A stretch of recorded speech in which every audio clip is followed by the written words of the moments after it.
On a spring morning in 1937, at a hospital in Newark, New Jersey, a woman lay with a transfusion line running into her arm, and within minutes, her body began to fight back. The blood she was receiving belonged to her own husband, their types matched by every rule doctors knew at the time. Yet her body reacted as if poisoned, chills, fever, a violent immune response for no reason anyone could explain. The physician treating her, a researcher named Philip Levine, watched something that should not have been possible. Same blood type, same donor, a marriage, even a shared child, and still her body treated that blood as an invader. That single unexplainable reaction would eventually unravel one of the strangest secrets hiding inside human blood. It took 2 more years before Levine and a colleague named Rufus Stetson could put the pieces into words, and even then nobody understood how far this discovery would reach, or that it would one day point toward a small group of people tucked into the mountains between France and Spain, whose blood carries this same rare trait in numbers found almost nowhere else on Earth. For generations, families in quiet farmhouses across Europe had buried children they could never explain losing, told only that it was bad luck. What Levine stumbled onto that morning was the beginning of the answer. And what modern genetic analysis has since uncovered about who carries this trait and why has turned a simple medical mystery into something far stranger, a thread some researchers believe reaches back not centuries but tens of thousands of years into the last ice age. To understand why this discovery matters, you first have to understand the people at the center of it, because almost nothing about them fits the story we usually tell about how Europe came to be populated. Along the western edge of the Pyrenees, straddling the border of France and Spain, lives a population historians and geneticists call the Basques, occupying a modest stretch of steep green pastures, fishing towns, and stone farmhouses, standing for generations. On the surface, it looks like any other quiet corner of old Europe. But beneath that surface sits a cluster of anomalies so tightly bundled that they have puzzled linguists, geneticists, and historians for more than a century. Start with language. The Basques speak Euskara, unlike anything else spoken on the European continent. When linguists trace most European languages backward, they can follow clear branches on a family tree. Spanish, French, and Italian descend from Latin. English, German, and the Scandinavian tongues share older common roots. Whole families of speech drift apart over centuries, but still trace back to the same ancient sources. Euskara connects to none of them. No sibling language, no identifiable parent, no surviving relative anywhere on Earth. Linguists call it a language isolate, a polite label for a tongue that appeared, endured, and simply refuses to fit the map that explains everyone else. Some researchers believe it may predate the arrival of Indo-European languages altogether. A survivor from before the Great Migrations reshaped the continent, an echo of words spoken in these valleys long before the ancestors of most modern Europeans ever arrived. That alone would make the Basques a genuine curiosity. But language is only the first thread. When their DNA is examined, the same strangeness resurfaces, written this time in biology instead of grammar. Most European populations carry the genetic fingerprints of wave after wave of newcomers, farmers who spread out of the Near East roughly 7,000 to 8,000 years ago, herders and horsemen who swept in from the Eurasian steppe a few thousand years later, layer upon layer of migration folded into the modern population. That mixing is the rule across almost the entire continent. The Basques are the exception. Genetic studies consistently show they carry a smaller signature from those later migrations and a noticeably stronger connection to the hunter-gatherers who lived across Europe before agriculture, before metalworking, before the horse. They appear to retain more ancient hunter-gatherer ancestry than almost any other population left in Europe. One of the last living threads connecting the present to the people who walked this land at the close of the Ice Age. And then there is the blood. The trait at the center of this mystery is being Rh negative. Human blood is classified in several ways, but 2 systems matter most. The familiar one is A, B, AB, and O. The second is the Rh factor, a single protein on the surface of red blood cells. Carry it, and you are Rh positive. Lack it, and you are Rh negative.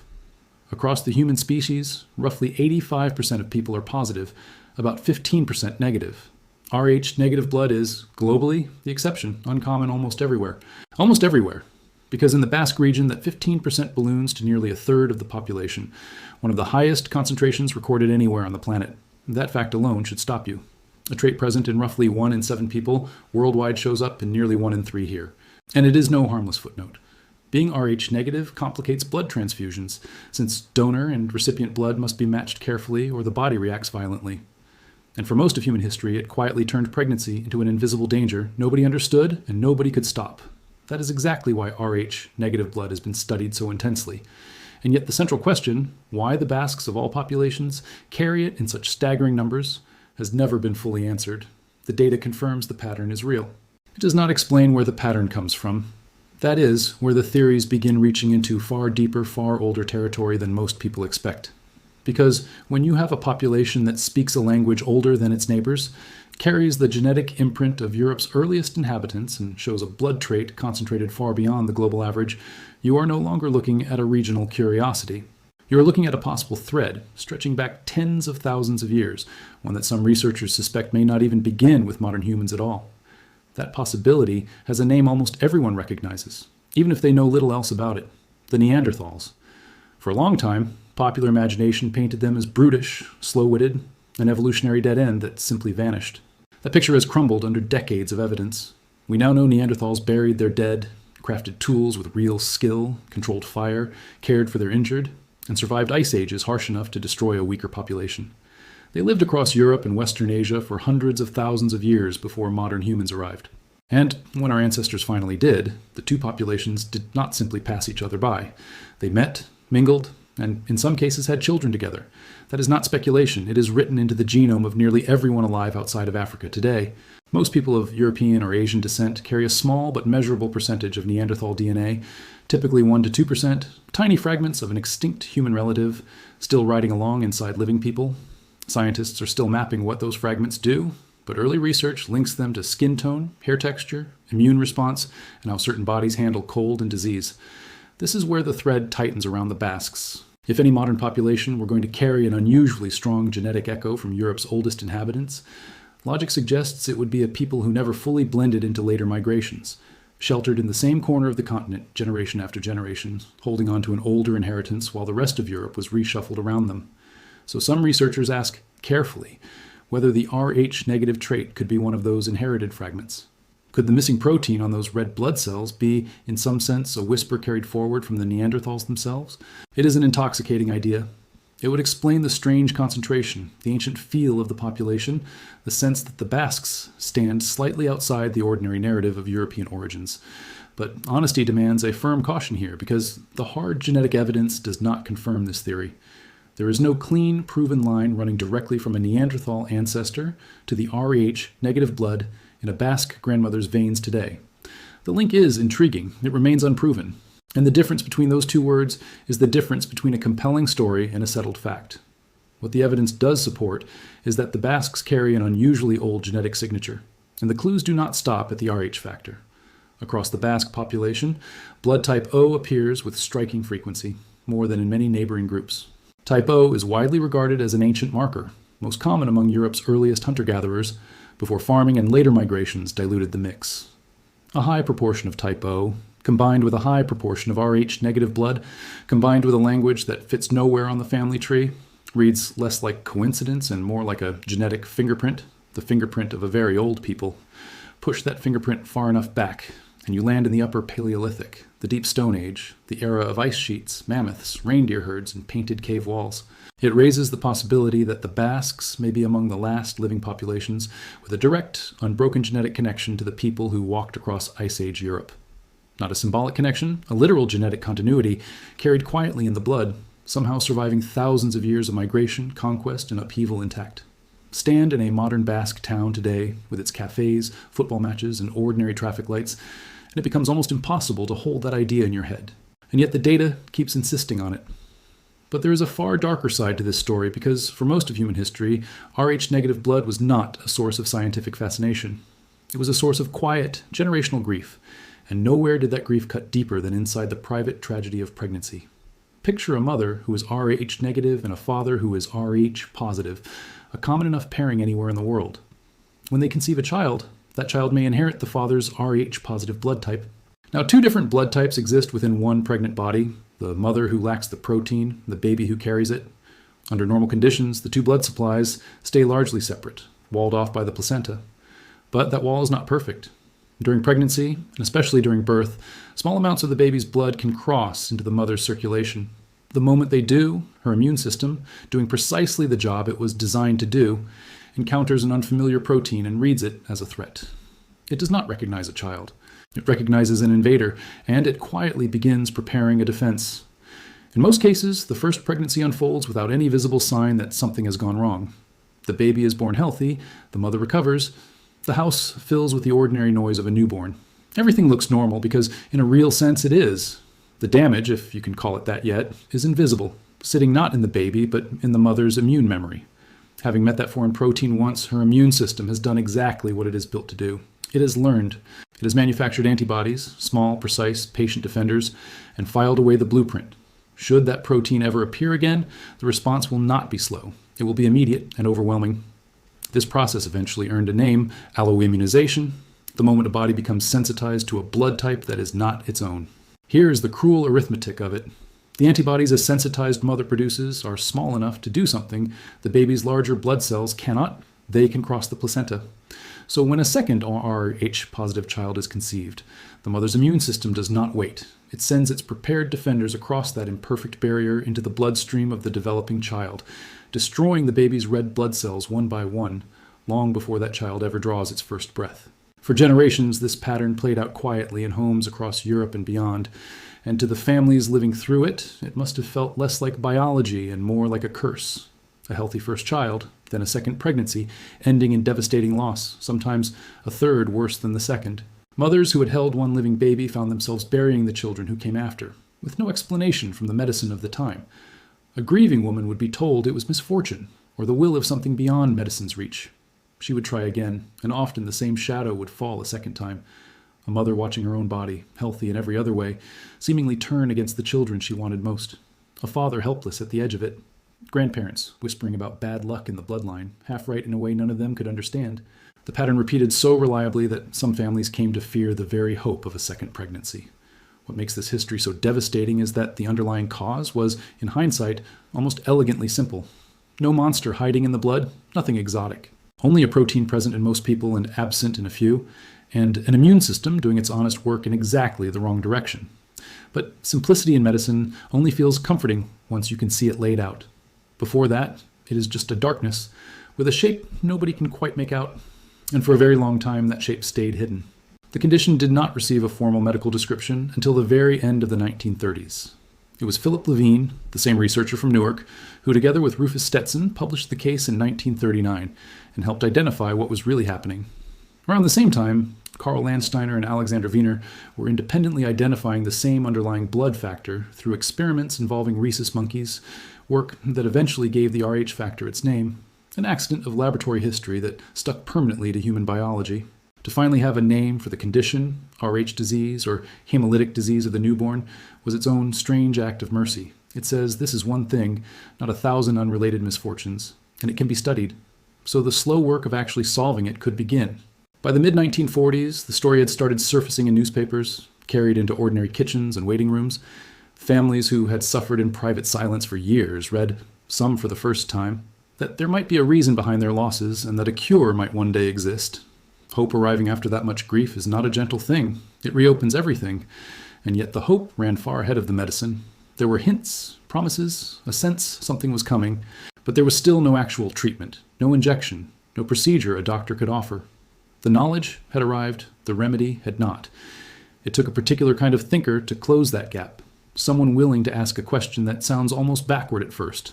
What if the antibodies, the very agents responsible for all this loss, were not only the problem, but also the key to the solution? What if the weapon could be turned into a shield?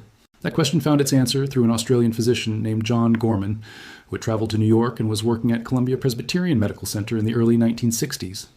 Reading through dense immunology literature, Gorman came across a passage describing how an existing antibody could actually suppress the body's own immune response, how, under the right conditions, the immune system could be told to stand down before it ever mounted an attack. It was not written as a treatment for anything, simply a description of how the immune system behaved. But Gorman stopped on that line because he understood, perhaps better than most, what Rh disease actually was at its core. Not a virus, not a toxin, not a failing organ. Memory. The mother's body remembering its first encounter with Rh-positive blood and preparing to respond faster and harder the next time. So the question Gorman held was almost paradoxical. What if you could stop the body from ever learning to remember? What if, in the narrow window right after that first exposure, before the mother's immune system could file the intruder away and build its arsenal, you slipped in ready-made antibodies that would quietly clear away the foreign cells before her own defenses noticed them? Stated plainly, it sounds too simple. Give the antibodies before the body makes its own. Use the shield to prevent the sword from ever being forged. But simple ideas in medicine are often the hardest to trust, because a mistake would not happen on paper. It would happen inside the body of a mother, and through her, a child not yet born. Gorman could not carry the idea alone.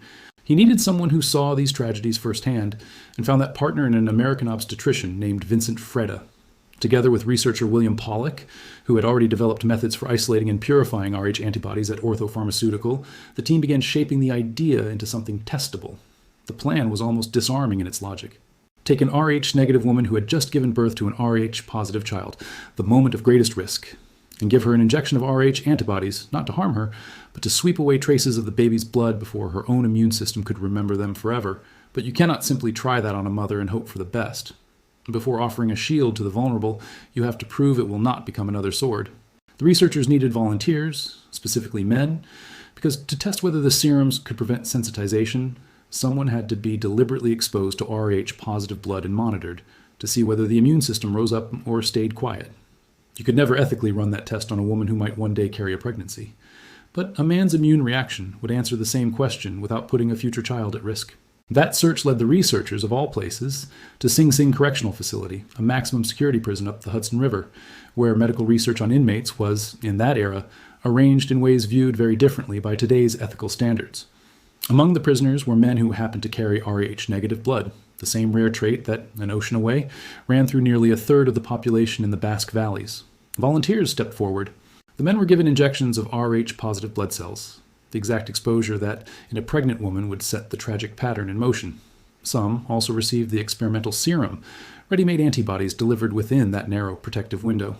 Then, Gorman and Freda waited, drawing blood again and again, watching for the sign that the body had begun manufacturing its own antibodies, that it had started to remember. In the men who received only the foreign blood cells, the immune system did exactly what it is built to do. It noticed, learned, began building defenses. But in the men who also received the serum, nothing happened. The body did not react. It did not remember. The borrowed antibodies had quietly cleared the foreign cells before the immune system could catalog them, then faded, leaving no memory and no primed response.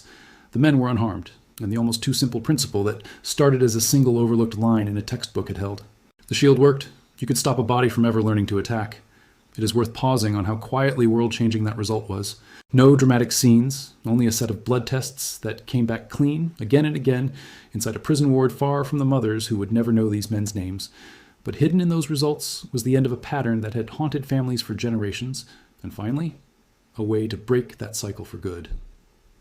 On January 31st, 1964, Gorman and his colleagues moved the treatment out of the prison ward and into an actual delivery room, giving the first anti-D injection to a pregnant woman in medical history. Fittingly, that first patient was Gorman's own sister-in-law, an Australian woman named Kath Gorman, who went on to safely have several more children afterward. Further trials followed in Liverpool, Western Canada, and beyond, each confirming that a single, carefully timed dose could reduce a mother's risk of sensitization from roughly 1 in 10 down to a small fraction of 1%. By 1968, the treatment, marketed as ROGAM, received formal approval, and one of medicine's most heartbreaking unsolved mysteries became routine prenatal care almost overnight. That is the shape the treatment still takes today. An Rh-negative mother carrying or delivering an Rh-positive child receives an injection of Rh immune globulin, typically within 72 hours of birth, and often earlier as a precaution. The borrowed antibodies sweep in, clear away any of the baby's cells that crossed into her bloodstream, and vanish before her immune system ever learns the lesson that once doomed the children who came after. A single carefully timed shot, costing very little, turned heartbreak into routine. But step back from the maternity ward, and the deeper question is still standing exactly where it was at the beginning, because medicine can now explain what Rh-negative blood does and protect against the dangers it once caused.